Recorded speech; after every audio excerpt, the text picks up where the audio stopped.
Olá, meus caros. Hoje nós vamos falar sobre um assunto que é importantíssimo para qualquer pessoa que trabalha na área acadêmica, que é justamente a discussão sobre plágio. O que é plágio?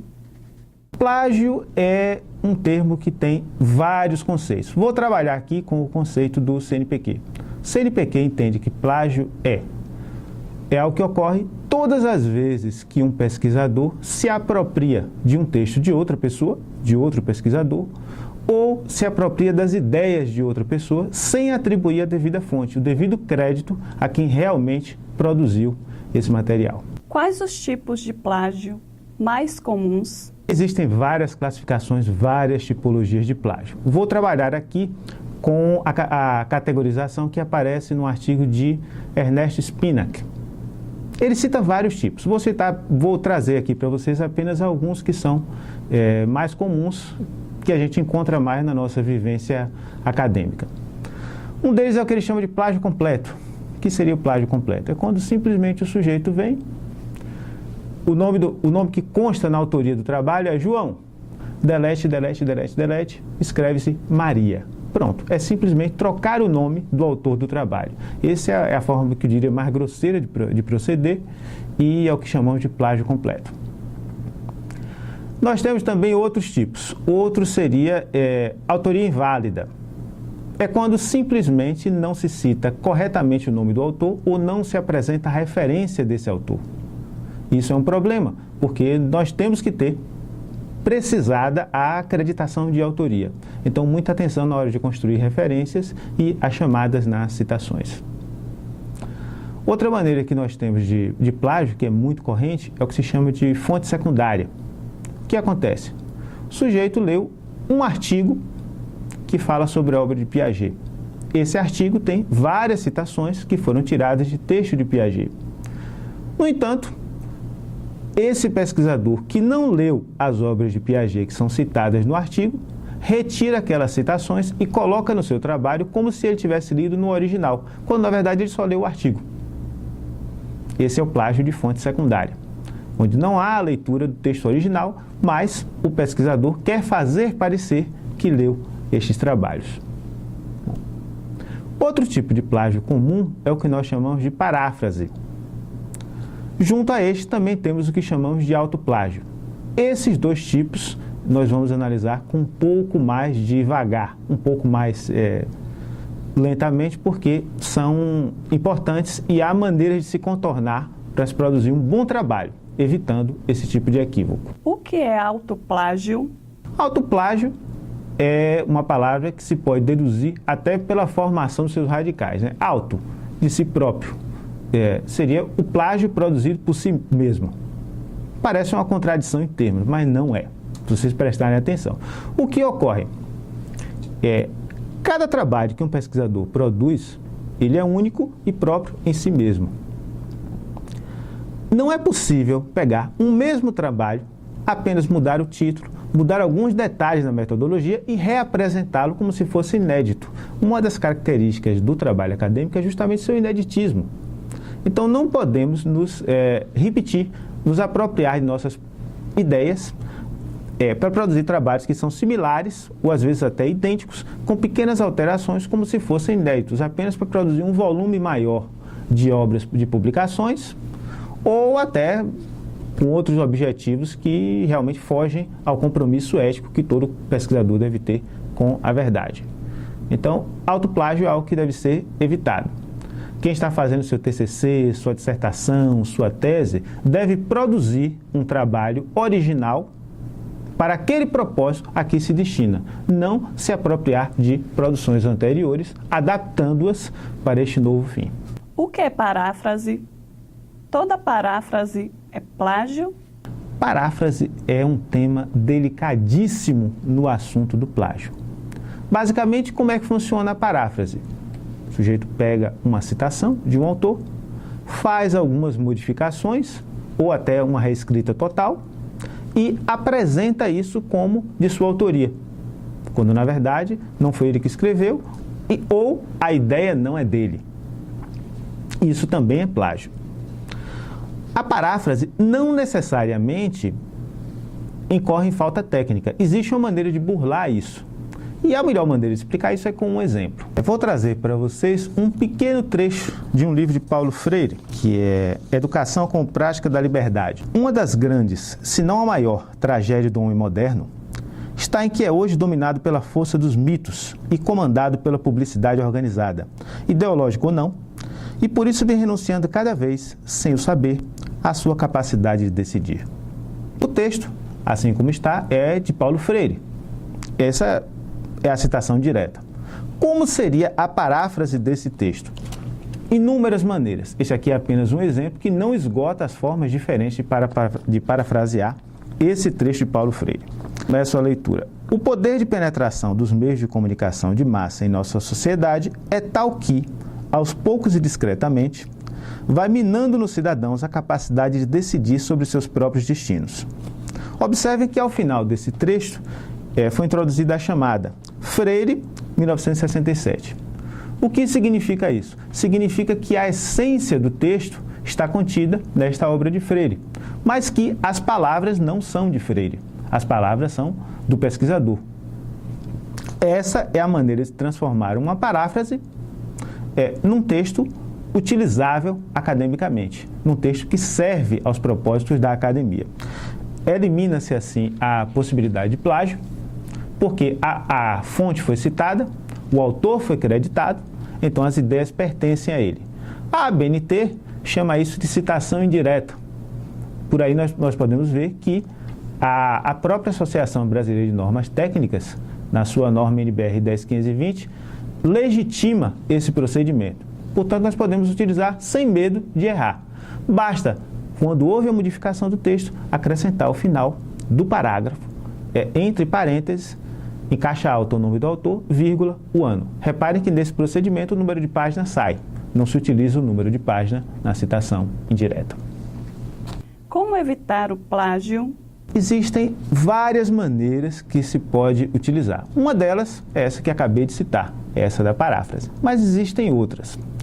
O plágio por fonte inválida, por exemplo, que é aquele, como já falei, em que a referência não é perfeitamente construída ou a citação não é perfeitamente montada, de maneira que o crédito ao autor não aparece registrado ou não aparece registrado com a clareza necessária. A melhor maneira de evitar isso é utilizando uma técnica simples.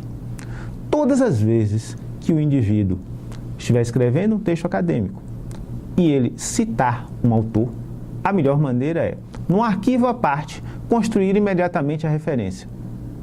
É um procedimento que muitos se queixarão que interrompe o fluxo de pensamento, que interrompe a escrita, que é maçante, mas é seguro. E com o tempo isso vira uma segunda natureza para quem escreve. Quando você cria sua citação, sua referência à parte, quando você cria sua referência à parte, você escapa da possibilidade de esquecimento, que é uma coisa muito comum. Se você continua escrevendo e não interrompe, existe uma tendência de que a ideia seguinte suplante a ideia imediatamente anterior e que nós esqueçamos de registrar essa referência. E aí vamos incorrer nesse plágio, que é o plágio de fonte inválida. Então é uma forma fácil de se evitar esse problema. Outro tipo de plágio que nós podemos evitar é o de fonte secundária. O de fonte secundária, como nós já acabamos de discutir, é aquele em que nós tiramos citações de um texto e as utilizamos como se tivéssemos lido a fonte original que o pesquisador daquele texto que consultamos leu, quando na verdade nós só lemos um texto e retiramos várias citações dele. Uma maneira de corrigir isso acho que a melhor maneira é trazer um exemplo para que isso fique mais claro para todos que estão me ouvindo. Bom, aqui eu trarei para vocês um parágrafo de um texto escrito por Piaget, que aparece na obra de Pereira, no artigo de Pereira. Cito: em particular, é interessante para a nossa finalidade atual constatar que todos os intermediários relacionam, nesse terreno, o jogo propriamente dito e a criança séria. Se vocês observarem, ao final da citação, aparece acreditação ao autor original do parágrafo, do período, Piaget. vírgula, 1975, vírgula, P ponto, espaço, é uma coisa importante, porque às vezes as pessoas engolem esse espaço e juntam o P ponto com o número da página. P ponto 318. Aí vem a expressão latina, que é o coringa que vai nos livrar desse tipo de situação. Apud. Apud não tem acento, porque latim não tem acento, mas se pronuncia apud. Pereira, vírgula, 2012, vírgula, P ponto, espaço, 285. O que ocorreu aqui? Nós simplesmente informamos, com o uso simples do apud, que significa citado por, nós transferimos a responsabilidade daquele período a quem realmente utilizou o autor que nós lemos, que foi Pereira. Por que que isso é bom? Primeiro, porque evita a situação de plágio secundário e também porque nos protege, porque o que ocorre é que ninguém é infalível.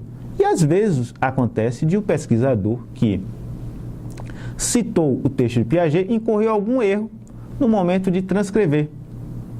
Se nós retirarmos isso e tomarmos que lemos e informarmos ao nosso leitor que lemos diretamente de Piaget quando nós não lemos, nós estamos assumindo como nosso o erro que outra pessoa cometeu. Quando nós atribuímos essa responsabilidade a quem realmente escreveu o texto, nós estamos nos isentando de qualquer culpa por algum eventual equívoco que aconteça no momento da citação. Essa, então, é outra maneira de se evitar o plágio. Quais as consequências do plágio? O plágio gera algumas consequências nefastas.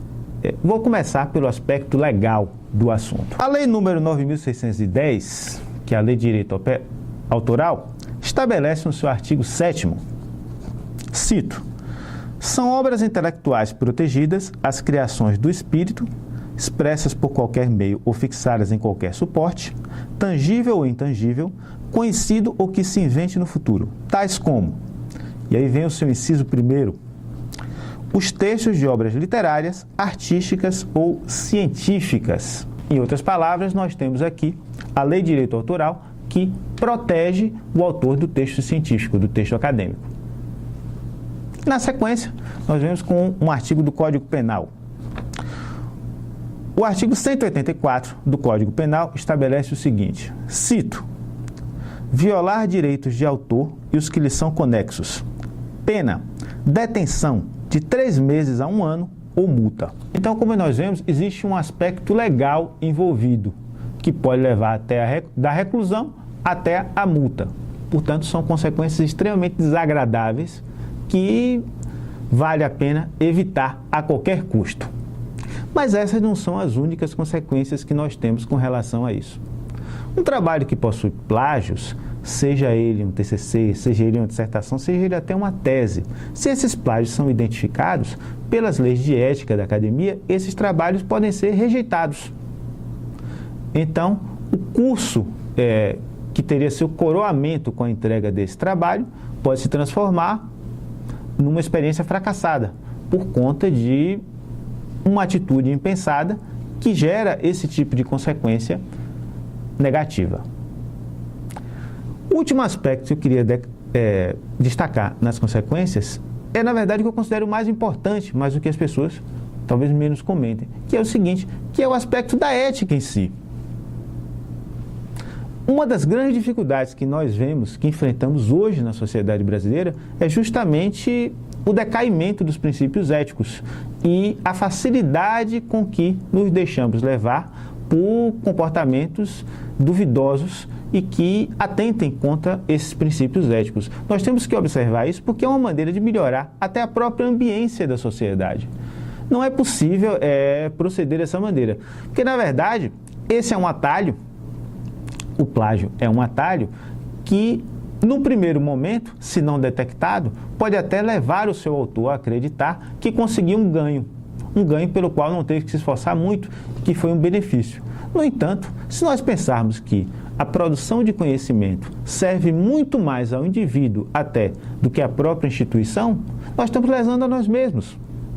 Quando fugimos da possibilidade, fugimos do desafio que é produzir conhecimento original que só nos vai fazer crescer, tanto como acadêmicos quanto como seres humanos. Bom, pessoal, isso era o que eu tinha para dizer a vocês sobre plágio. Eu espero que o vídeo tenha sido esclarecedor e que vocês possam ter tirado algumas dúvidas sobre esse assunto. Bom, desejo a todos então sucesso na escrita de seus trabalhos e nos vemos por aí no decorrer deste curso. Muito obrigado.